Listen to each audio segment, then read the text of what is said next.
Welcome to my channel.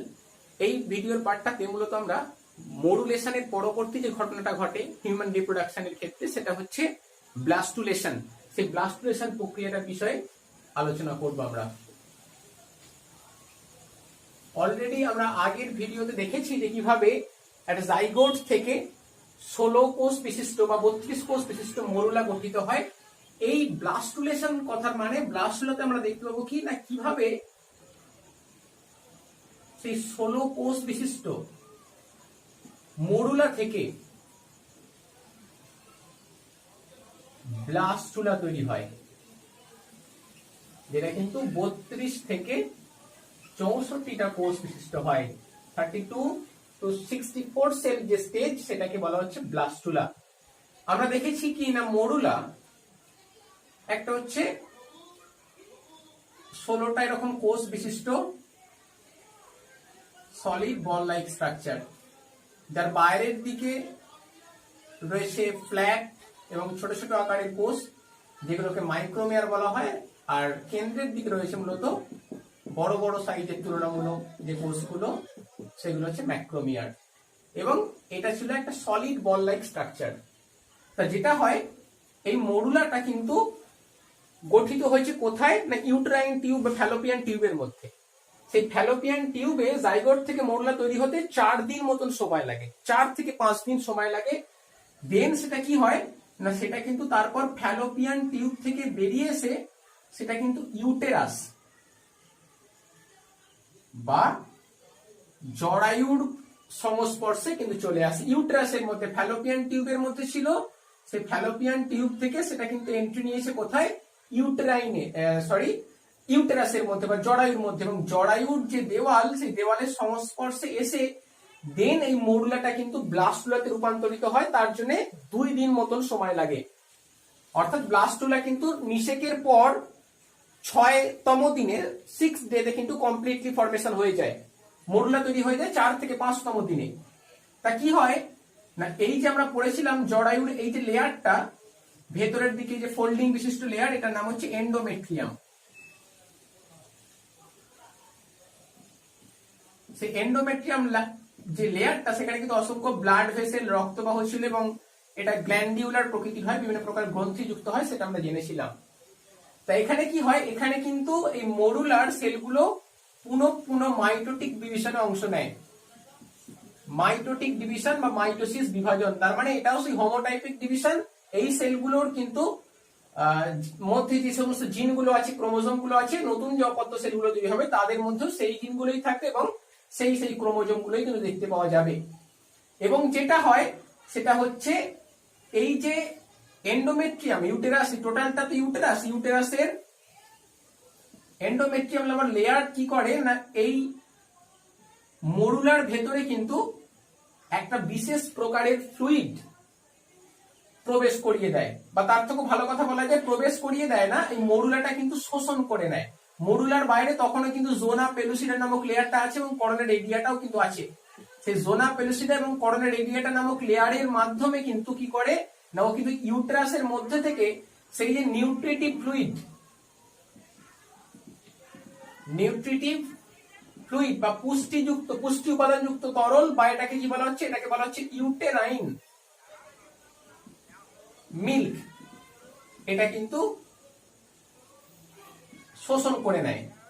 এবং সেই মিল্কটা কি হয় না, এই যে মরুলার সেলগুলোর যে ইন্টারসেলুলার যে স্পেস গুলো আছে, কোষের মাঝখানের যে স্থানগুলো, সেই স্থানগুলোই কিন্তু ক্রমাগত জমা হতে থাকে। এবং দেখা যায় যে মরুলার যে পরিধির দিকের কোষগুলো ছিল, যেগুলো আমরা মাইক্রোমিয়ার বলছি, সেগুলো কিন্তু আরো বেশি ফ্ল্যাট হয়ে যায়, আরো বেশি চ্যাপ্টা আকৃতির হয়ে যায়। তখন এই সেলগুলোর নাম দেয়া হয় কি না, এই সেলগুলোর নাম দেয়া হয় ট্রফোব্লাস্ট, বা এটাকে বলা হয় ট্রফোএক্টোডার্ম।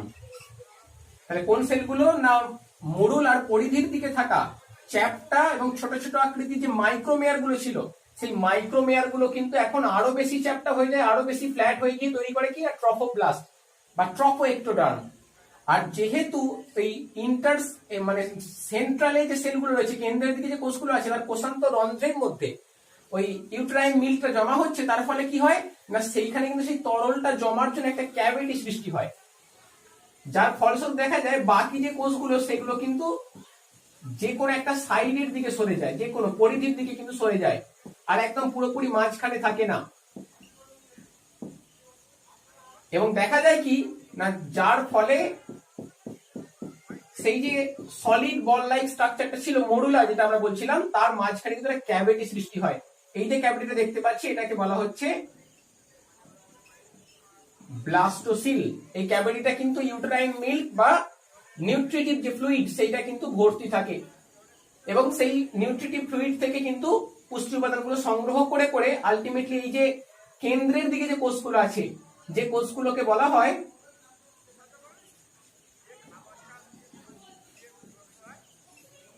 এমব্রিওব্লাস্ট।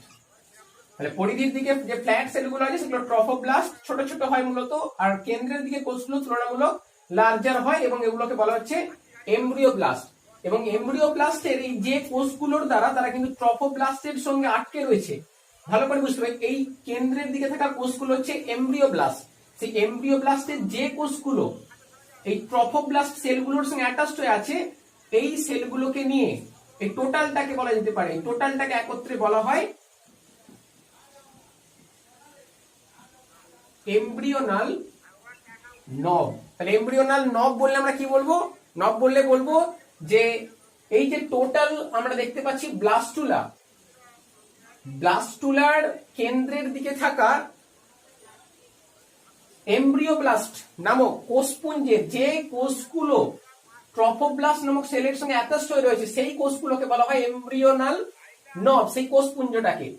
আর এমব্রিওনাল নবের সঙ্গে ট্রফোব্লাস্টের যে সেলগুলো, মানে এই এই এই এই এই এই এই কটা সেলের কথা বলা হচ্ছে, যে সেলগুলো ট্রফোব্লাস্ট নামক লেয়ারের যে সেলগুলো এমব্রিওনাল নবের সঙ্গে যুক্ত আছে, সেই সেলগুলোকে কি বলা হয়? এগুলোকে বলা হয় রাউবার সেল বা রুবার সেল।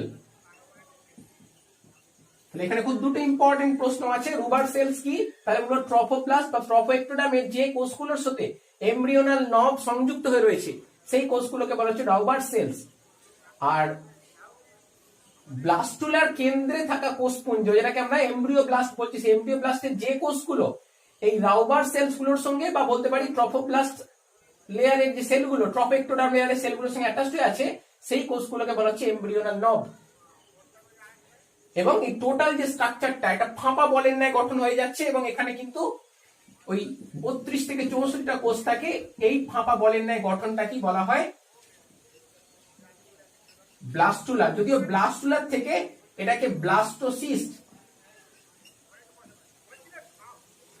বলাটাই বেশি বাঞ্ছনীয়, তার কারণ হিউম্যান অর্থাৎ মানুষের ক্ষেত্রে কিন্তু ব্লাস্টুলাটাকে ব্লাস্টোসিস্ট বলা হয়। অন্যান্য প্রাণীর ক্ষেত্রে এটাকে ব্লাস্টুলা বলে সমস্যা নেই, হিউম্যানের ক্ষেত্রে আমরা ব্লাস্টুলাটার থেকেও ব্লাস্টোসিস্ট কথাটাই কিন্তু বেশি ব্যবহার করব। তাহলে দেখতে পেলাম কি না মরুলা ক্রমাগত কিন্তু মাইটোটিক ডিভিশন প্রক্রিয়াতে ডিভাইড হয়, এবং যেটা হয় সেটা হচ্ছে ইউটেরাইনের বা ইউটেরাইন যে ওয়াল বা ইউটেরাসের সংস্পর্শে আসার সাথে সাথে ওই মরুলার সারাউন্ডিং যে লেয়ার গুলো রয়েছে, জোনা পেলুসিরা কোন রেডিয়াটা, তারা কিন্তু ইউটেরাস থেকে এক প্রকার নিউট্রিটিভ ফ্লুইড শোষণ করে নেয়, যেটাকে ইউটেরাইন মিল্ক বলা হচ্ছে। শোষণ করার ফলে কি হয় না সেই তরলটা জমার জন্য কিন্তু এই সলিড বলটার ভেতরে একটা ক্যাভিটি সৃষ্টি হয়, যে ক্যাভিটি বা গহ্বরটাকে বলা হচ্ছে কি না ব্লাস্টোসিল। যেহেতু ব্লাস্টোসিস্টের মধ্যে থাকা ক্যাভিটি মানে হচ্ছে সিলোম কথা থেকে সিল কথাটা নেওয়া হয়েছে, ব্লাস্টোসিল বলা হলো।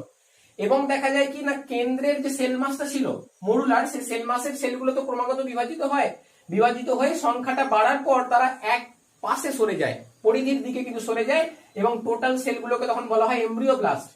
আর মরুলার যেটা পরিধির দিকে কোষগুলো ছিল, যেগুলোকে মাইক্রোমিয়ার বলা হয়েছে, সেগুলো কিন্তু এখানে দেখা যাচ্ছে আরো বেশি ফ্ল্যাট হয়ে গেছে, সেগুলোর নাম হয়েছে কি না ট্রফোব্লাস্ট। এবং সেই ট্রফোব্লাস্টের আবার যে কোষগুলো এমব্রিওব্লাস্টের সঙ্গে অ্যাটাচড হয়ে আছে, সেগুলোকে রাউবার সেলস বলা হচ্ছে। আবার ঘুরিয়ে বলা যেতে পারে এমব্রিওব্লাস্টের যে কোষগুলো ট্রফোব্লাস্ট সেলের সঙ্গে অ্যাটাচড হয়ে রয়েছে, সেই সেল মাসটাকে উপরের দিকের অংশটাকে বলা হচ্ছে এমব্রিওনাল নব।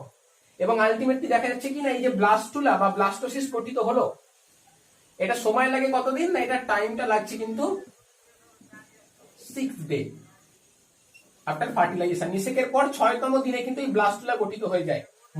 এই মডুলা অলরেডি তৈরি হয়ে গেছে কততম দিনে, না 4 থেকে 5তম দিনে, ওই 4th ডেই বলতে পারি আমরা, 4 নম্বর দিনেই কিন্তু গঠিত হয়ে গেছে।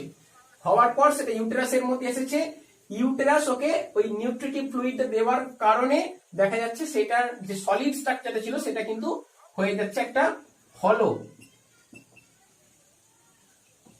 বল লাইক স্ট্রাকচার, অর্থাৎ ফাঁপা একটা বলের ন্যায় গঠন তৈরি করছে। এবং এখানে আরো একটা বিষয় আমাদের ইম্পর্টেন্ট, খুব সেটা খেয়াল রাখা দরকার, সেটা হচ্ছে যে এমব্রিওব্লাস্ট নামক যে অংশটা বলছি আমরা, এমব্রিওনাল নব, মানে সেন্ট্রাল যে সেলগুলো রয়েছে, সেন্ট্রাল সেল মাস বা ইনার সেল মাস বলতে পারি আমরা, সেই সেল মাসের মধ্যে থাকা সেলগুলোই পরবর্তীকালে কিন্তু জার্ম লেয়ার গুলো তৈরি করবে। অর্থাৎ এইটাই তো পরবর্তীকালে গ্যাস্ট্রোলে রূপান্তরিত হবে, যে গ্যাস্ট্রোলের মধ্যে কিন্তু এক্টোডার্ম, এন্ডোডার্ম এবং মেসোডার্ম এই 3টে স্তর থাকে। সেই স্তরগুলো কিন্তু এই এমব্রিওব্লাস্ট বা এমব্রিওনাল নবের মধ্যে থাকা কোষগুলো গঠন করে। এই যে রাউবার সেলস গুলো বা ট্রফোব্লাস্ট, যে ট্রফো এক্টোডার্ম পরিধির দিকে থাকা কোষ, এরা কিন্তু কোনো জার্ম লেয়ার সৃষ্টি করে না, অর্থাৎ এরা পরবর্তীতে কোনো অর্গান সৃষ্টিতে অংশ নেবে না। তাহলে এই হয়ে গেল আমাদের টোটাল কিন্তু ব্লাস্টুলার স্ট্রাকচার। এরপর নেক্সট আমরা দেখবো, এটা অলরেডি কিন্তু ইউটেরাসের যে দেওয়াল, সে দেওয়ালের সংস্পর্শে এসে ব্যাপারটা হয়েছে। এরপর পড়বো যে এটা কিভাবে ইউটেরাসের মধ্যে পতিত হয়, অর্থাৎ গ্যাস্ট্রুলেশনের এরপর আমরা পড়বো ইমপ্ল্যান্টেশন অর্থাৎ রোপণ প্রক্রিয়াটা সম্পর্কে নেক্সট ভিডিওতে।